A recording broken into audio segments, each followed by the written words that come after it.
Hi అండి, welcome to Shannu's vlogs. నేను ఈరోజు మీ ముందుకి ఈవినింగ్ టైం చేసుకునే ఒక ఈజీ స్నాక్ ఐటెంతో వచ్చేసానండి. అదే హరియాలీ చికెన్ కబాబ్. దీనికి కావాల్సిన ఇంగ్రీడియంట్స్ ఏంటో చూసేద్దాం. అల్లం వెల్లుల్లి పేస్ట్, ఒక 2 ఆనియన్స్ సన్నగా కట్ చేసుకోవాలండి. కొత్తిమీర, పుదీనా, అలాగే పచ్చిమిర్చి ఒక 2 తీసుకున్నాము. చికెన్ బోన్లెస్ పీసెస్ అయితే తీసుకోవాలి, సన్నగా కట్ చేసుకొని. ఇప్పుడు మనం అలాగే శనగపిండి కూడా తీసుకోవాలండి. ఒక 4 టేబుల్ స్పూన్స్ అయితే తీసుకున్నాము. ఒక మిక్సీ తీసుకొని ఇందులో ఒక్కొక్కటిగా మనం వేసుకోవాలి.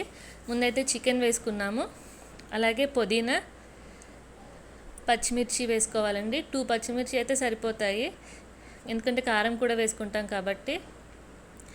అలాగే ఉల్లిపాయలు వేసుకోవాలి, కొత్తిమీర, అల్లం వెల్లుల్లి పేస్ట్ ఒక 2 స్పూన్స్ వరకు అయితే వేసుకోవాలండి. కొంచెం పసుపు, ఒక 1/2 స్పూన్ కారం, అలాగే కొంచెం ఉప్పు అయితే వేసుకోవాలి. ఇందులోనే కొంచెం ధనియాల పొడి కూడా వేసుకోవాలండి.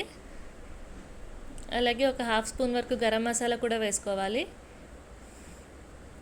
వేసి శనగపిండిని కూడా వేసుకోవాలండి. ఇవన్నీ వేసి మనమైతే మిక్సీ ఆడాలండి. బాగా మెత్తగా పేస్ట్లా రావాలి.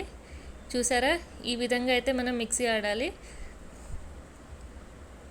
ఇప్పుడు మనం ఒక బౌల్లో తీసుకొని అందులో ఒక 2 టేబుల్ స్పూన్స్ వరకు కార్న్ఫ్లవర్, అలాగే 2 టేబుల్ స్పూన్స్ వరకు బియ్యపిండి అయితే వేసుకుందామండి. మంచి బైండింగ్ రావడానికి అయితే నేను వేసుకున్నా, క్రిస్పీగా రావడానికి.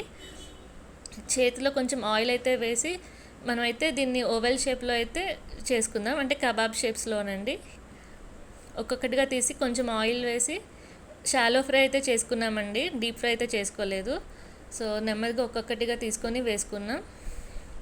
మీడియం ఫ్లేమ్లో పెట్టి ఫ్రై చేయాలండి, లేకపోతే హై ఫ్లేమ్లో పెడితే పైన రంగు వస్తుంది కానీ లోపలైతే ఉడకదు. సో కొంచెం మీడియం ఫ్లేమ్లో పెట్టి ఫ్రై చేస్తూ ఉండాలి. ఇది చాలా క్విక్గా కూడా అయిపోద్దండి. అన్ని ఇంగ్రీడియంట్స్ రెడీగా ఉంటే ఒక 10 to 15 మినిట్స్లో అయితే మీకు రెసిపీ రెడీగా అయిపోద్ది. పిల్లలు కూడా చాలా ఇష్టంగా తింటారు ఈవినింగ్ టైం స్నాక్లో. చూసారా ఎంత చక్కగా ఫ్రై అవుతున్నాయో. అంతేనండి, మన హరియాలీ చికెన్ కబాబ్ అయితే రెడీ అయిపోయిందండి.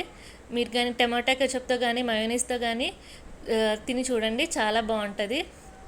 చూసారా ఎంత బాగా కుక్ అయిందో. ఈ టేస్ట్ కూడా అదిరిపోద్దండి, తప్పకుండా ట్రై చేయండి. చూడండి ఎంత బాగా ఉడికిందో. ఈ విధంగా అయితే మనం చేసుకోవచ్చండి హరియాలీ చికెన్ కబాబ్. అసలు ముద్దగా లేకుండా చాలా బాగా ఉడికింది. మా ఛానల్ కనుక మీకు నచ్చినట్లయితే లైక్ చేయండి, అలాగే సబ్స్క్రైబ్ చేసుకోండి. Thank you for watching our videos.